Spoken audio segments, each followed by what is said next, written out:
नमस्कार, बहुत स्वागत है आप सभी का। मैं आपके साथ अस्मिता दुबे और अब बुलेटिन की शुरुआत करेंगे। लाल आतंक पर अंतिम बैठक, अंतिम अटैक की बात करते हुए नजर आएंगे। बीजापुर से बड़ी खबर है, जहां नक्सलियों के खिलाफ सबसे बड़ा ऑपरेशन। छत्तीसगढ़ तेलंगाना बॉर्डर पर नक्सलियों से मुठभेड़ हुई है। मुठभेड़ में अब तक 5 नक्सलियों के शव बरामद किए गए हैं और बताया जा रहा है कि यह आंकड़ा बढ़ भी सकता है। नक्सली कमांडर हिड़मा के भी होने की खबर है। पिछले 48 घंटे से केरगुट्टा की पहाड़ी पर ऑपरेशन जारी है। 100 से ज्यादा नक्सलियों को जवानों ने घेरा है। तेलंगाना सीमा से 8 किलोमीटर दूर करेगुट्टा पहाड़ पर मुठभेड़, तो वहीं करेगुट्टा पहाड़ पर कई टॉप कैडर के नक्सली भी मौजूद है। करेगुट्टा पहाड़ पर मौजूद नक्सलियों को जवानों ने नीचे से घेरा है। बड़ी और अहम जानकारी से आप सभी को रूबरू करा रहे हैं।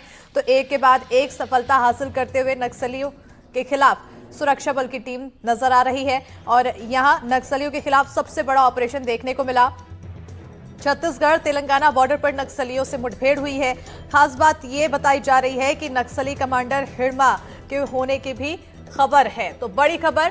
तो वहीं मुठभेड़ को लेकर बस्तर रेंज के आईजीपी सुंदरराज ने क्या कहा है, आइए आपको सुनाते हैं।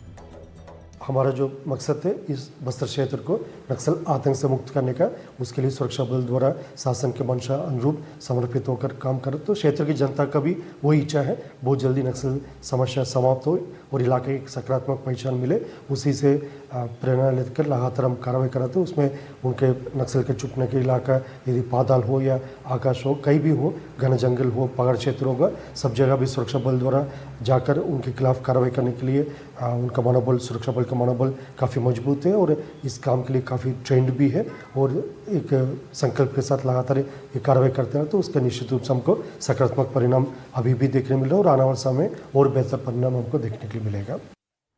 और इसी पर ज्यादा जानकारी के साथ कांकेर सहयोगी नीरज तिवारी हमारे साथ जुड़ चुके हैं। सीधा रुख करेंगे हमारे सहयोगी की ओर। नीरज, सबसे पहले तो अपडेट जानेंगे इस पूरे एनकाउंटर से जुड़ी हुई। जी देखिए, अभी तक के स्मिता कोई अपडेट फिलहाल निकलकर सामने नहीं आ रही है, क्योंकि वो घना जंगली इलाका है। फिलहाल उस इलाके में जो है जवानों ने अपनी पैठ धीरे धीरे जमानी शुरू कर दी है और मीडिया जो है उस इलाके तक फिलहाल पहुंच नहीं पाई है, क्योंकि जिस तरह से ऑपरेशन चल रहा है उस मद्देनजर की मीडिया भी काफी अपने आप को थोड़ी सी पीछे रखी हुई है, क्योंकि ये जो इनपुट मिले हैं सगड़े इनपुट के आधार पर है। कई जगहों पर हम ऐसे इनपुट रहते हैं जो बताना संभव नहीं हो पाता क्योंकि सुरक्षा दृष्टिकोण के, इसलिए हमें भी फिलहाल वहां से कोई जानकारी अपडेट मिलकर सामने नहीं आ रही है। लेकिन ये जानकारी जरूर है कि अभी भी फिलहाल मुठभेड़ जारी है और 5 माओवादी जो मारे गए हैं उनके डेड बॉडी को मुख्यालय लाया जा चुका है और जिनकी शिनाख्ती की कार्रवाई धीरे से की जाएगी। और फिलहाल ऑपरेशन पर पूरा जोर दिया जा रहा है ताकि ऑपरेशन की किसी तरह की तकलीफ ना हो, क्योंकि भीषण गर्मी का यह समय चल रहा है और पारा लगभग 43 से 44 डिग्री है। तो इस देखते हुए मद्देनजर देखते हुए जो है तमाम जो जवान हैं वो भी जंगल में तैनात हैं। जवानों की किसी प्रकार की दिक्कतें ना हो, खाने पीने की समस्या ना हो, उसके लिए भी लगातार एयरफोर्स की जो टीमें हैं, उसके हेलीकॉप्टर है, उनके माध्यम से ग्लूकोज या अन्य पानी की बोतल या अन्य चीजों की सप्लाई वहां पर की जा रही है। और जवान अभी भी जंगल में है क्योंकि भीषण ये मुठभेड़ चल रही है। बड़े कैडर के माओवादी उस इलाके में सक्रिय थे और वहां पर मौजूद थे। इसकी सूचना के आधार पर ये पूरा ऑपरेशन लॉन्च किया गया था। फिलहाल अभी इनपुट ताजा निकलकर सामने नहीं आए हैं। जो इनपुट निकल कर आए थे उसमें 5 माओवादियों के मारे जाने की और उनसे हथियार वेपन्स बरामद होने की सूचना मिली। बिल्कुल नीरज, क्योंकि यहाँ 100 से ज्यादा नक्सलियों के होने की जानकारी सामने आ रही है, ऐसे में क्या कोई बड़ा नाम हिड़मा के अलावा?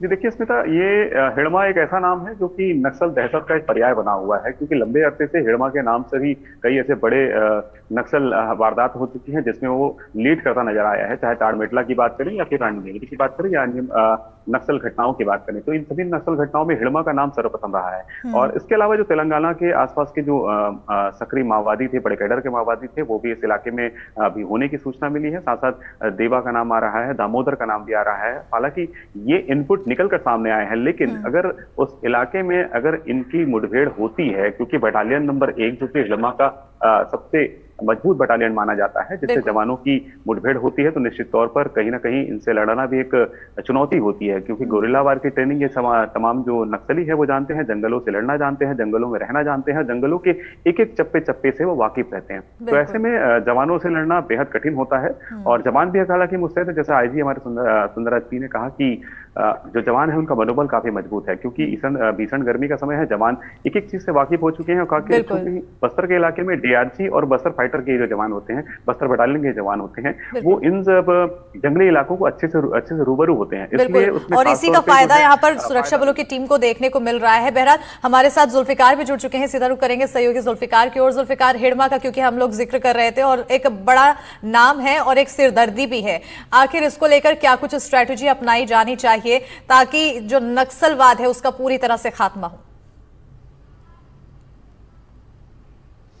अस्मिता, अभी का जो ऑपरेशन चल रहा है उसकी क्या स्ट्रेटेजी है, इसको तो बाद में डिस्कस करेंगे, क्योंकि सुरक्षा कारणों से स्ट्रेटेजी ना तो लीक की जाती है और ना तो उस पर बहुत ज़्यादा बात करनी होती है। लेकिन ये जरूर कहा जा सकता है कि जिस तरीके से केंद्रीय गृह मंत्री अमित शाह ने दावा किया कि मार्च 2026 तक माओवाद बस्तर ही नहीं पूरे देश से समाप्त करना है, तो उस कड़ी में अगर देखें तो बस्तर के अंदरूनी इलाकों में लगातार ऑपरेशन लॉन्च किए जा रहे हैं और ये जो ऑपरेशन है बहुत बड़ा ऑपरेशन कहा जा रहा है, जिसमें बड़ी संख्या में सुरक्षा बल शामिल हैं, जिसमें बस्तर फाइटर के जो जवान हैं और ये संयुक्त ऑपरेशन है, जिसमें ये भी है कि तेलंगाना की भी जो सुरक्षा के जवान हैं वो इस ऑपरेशन में शामिल है। जैसा कि बस्तर के आईजीपी सुंदर राज ने भी बताया कि जो नक्सल आतंक है उसको ख़त्म करने के लिए लगातार एंटी नक्सल ऑपरेशन चल रहे हैं और उसमें बड़ी सफलता हमारे सुरक्षा में लगे जवानों को मिल भी रही है, क्योंकि 2024 और 2025 के अगर आंकड़े देखे जाएँ तो अब तक 350 से ज़्यादा माओवादी मारे जा चुके हैं, उसमें से बड़े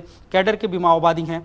और जो आज मुठभेड़ चल रही, हालांकि इसकी तैयारी लगातार काफ़ी दिनों से चल रही थी और इसमें जो आईजीपी सुंदर राज हैं वो